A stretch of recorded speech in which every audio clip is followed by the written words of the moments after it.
What do you want to know? All right, so I'm here with Christine. Christine, how old are you? I am 32. Are you originally from Arizona? No. I'm originally from Illinois. And what brings you out here? Family. How long have you been in Arizona for? Over 15 years. So most of my life I've been out here, so this is pretty much home to me. But I'm more from the east side than I am over here, so it's a lot different. What's your current situation right now? You homeless? Yes, I am. How long have you been on the streets? Off and on for 3 years. For 3 years. Mm-hmm. How did you end up homeless? Especially whenever the freaking, what was that stupid Corona stuff started? Yeah. That's when everything's really hit really bad. And then I was pregnant last year, had my daughter, and just couldn't find a job that was stable or anybody that their business was actually running great and they could keep things going. So end up back on the streets, back and forth all the time. What do you do out here to survive? Pretty much my own supplies of my own things, getting rid of that, coming up with pretty much starting from nothing and then doing it all over again. It's a pain in the butt, pretty much owning nothing and then everything and then losing it all. So, but you realize it's all materialistic stuff that you can replace most of the time. Do you panhandle out here? Oh yeah. Panhandle? Do you do boosting? No. I used to whenever I had my Suburban, but not anymore. What about dates? Do you do dates? Oh no. Hell no. No. I have more respect for myself than that. I think all women should have more respect for themselves than that. Yeah. How dangerous is it out here on these streets? It's literally life or death, especially with the blues shit going on nowadays. They'll take everything you got, and then if you try to fight back, they'll kill you for it. It's sad. How prevalent are the blues out here? Oh, everywhere and nonstop. And I swear they'll stand there right next to you and smoke them. And I can't stand them. I hate it. I think it's the most disgusting smell. I have to walk away half the time. Yeah, it is. I smelled it before. Do you mess with any substances? Marijuana, of course. I smoke my cigarettes, and every now and then a drink is good, but out here I always just have just bud? Mm-hmm. Where do you usually sleep at night? Do you have a tent or do you go to shelters? Usually shelter's always better, especially being a woman, makes it a lot easier. But usually the park or something like that, especially with him. He makes my own little alarm, so I always know what is going on around me most of the time. Is that your protection out here? Most of the time, yeah. What's his name? Gremlin. Gremlin? Mm-hmm. Full-blooded pit bull? Mm-hmm. Pocket pit, yep. Blue Razor. That's cool. Where'd you get him from? The streets. The streets? Mm-hmm. Yep. Somebody just gave it to you or what? Whenever the blues first started, I was selling them. And somebody needed some blues, and that's what they gave me for them. Crazy. Mm-hmm. How many blues did you give him for him? 3? That's crazy. What's the prices out here? What are they going for individually? Usually it's 3, 4 for 20. 3 or 4 for 20. Mm-hmm. Depending on how good they are. Mm-hmm. I didn't know. Do they have like levels or quality? Well, because it's made with, it always depends on who you get it from. Most of it comes from Mexico. That's where it kind of originates. And some people were doing it where they were just dropping drops on the pills, which was causing a lot of people to die because that just takes in way too much. Yeah. Instead of mixing it with the substance. And so the color kind of, you can tell a little bit with how teal or green or blue the color is. Will tell you how strong it is most of the time, depending on if you go through the same dealer and who they go through. That's about it with that substance. It's always hard, especially with fentanyl. Mm-hmm. It's crazy, scary. Man. And Have now, you ever messed with them? Oh yeah, I tried them when they first started. Yeah. Yeah, it was scary. I fell out really bad and scared the shit out of me, and I decided I never wanted to be around something like that ever again. Why did it scare you? Like, were you almost overdosing on them or what? Yeah, I completely was knocked out. I didn't know what the hell happened for quite a few hours.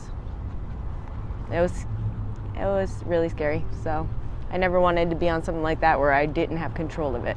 Yeah.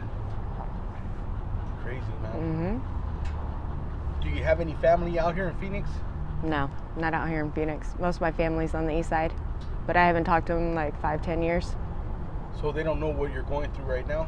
They don't even know I have a daughter. Why don't you keep in contact with them? Or why don't you call them up or anything like that? Because we fell out last time we talked.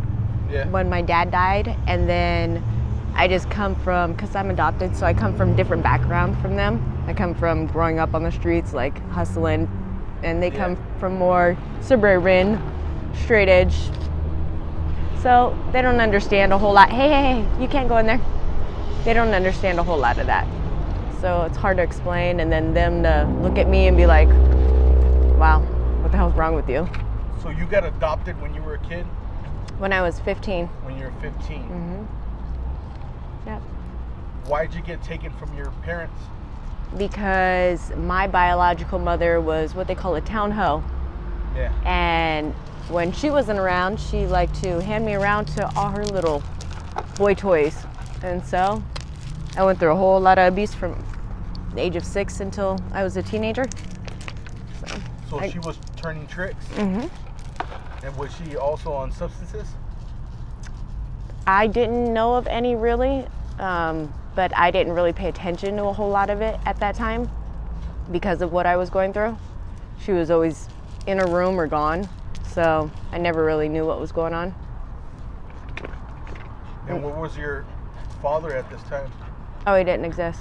They split up when I was a kid, so like 2 years old. Did you ever get to meet your biological dad? Yeah, when my dad's brother actually adopted me. Okay. So when I came out here, hey, relax, dude. I actually went and saw my dad. Gremlin, stop.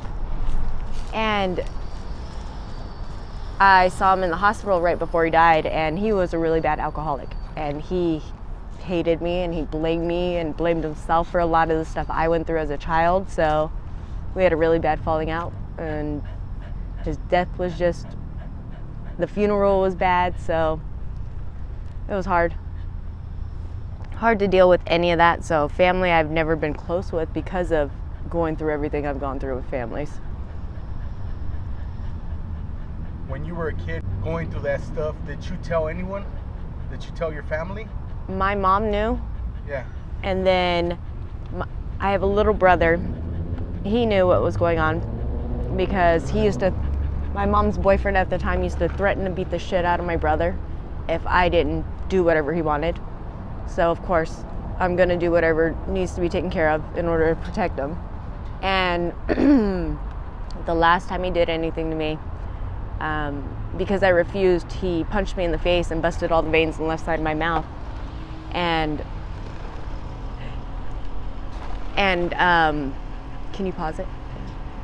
Yes.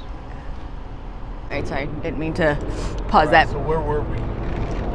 Was this your stepdad that was doing that to you? It was my mom's boyfriend and my youngest sister's dad. Okay. So they weren't never married, but they were together for a couple of years. And if I didn't do whatever he wanted, then he threatened to hurt my little brother and then his own daughter. And so I was the house mistress is how I was referred, or how my biological mother asked me when I was 8 years old if it was okay. And I had no idea what it was at the time. And she told me, and I was just like, what the hell is wrong with you? Go fuck yourself. And the last time he did anything to me, he punched me in the face. And I had gone to school, and the counselor had asked what happened. I was like, oh, I got in a fight. I fell down, da-da-da. And my little brother told him what was actually going on. And then finally I was just like, yeah, let them know. They went to my house, arrested my mom, and then they arrested my mom's boyfriend. He's still sitting in prison as far as I know. That's good. Yeah. How long did he get? 25. 25. Mm-hmm. You should have got life. Mm-hmm. That was the second time I accused him. The first time I was 8. The second time I was 13. And that's the reason he got 25. So he got caught twice? Mm-hmm. I guess he had charges before that for trying to do it to little boys. My lawyer had told me because she dealt with the case with the little boys, but it all fell through. That's crazy, man. Yeah, it's insane. So, do you have a good relationship with your mom still or not? Oh no. Oh no. My biological mother, I told her if I ever saw her again, I'd put her in the ground. No child should ever go through anything like that a parent sets up. Exactly. You bring that child into this world to protect them, to keep them from harm, evil. And when you literally put them through it, you make them see it every single day and you do nothing to protect them from it. Yeah, you deserve everything that comes to you after that. And I believe it's eye for an eye. I don't know how women can do that.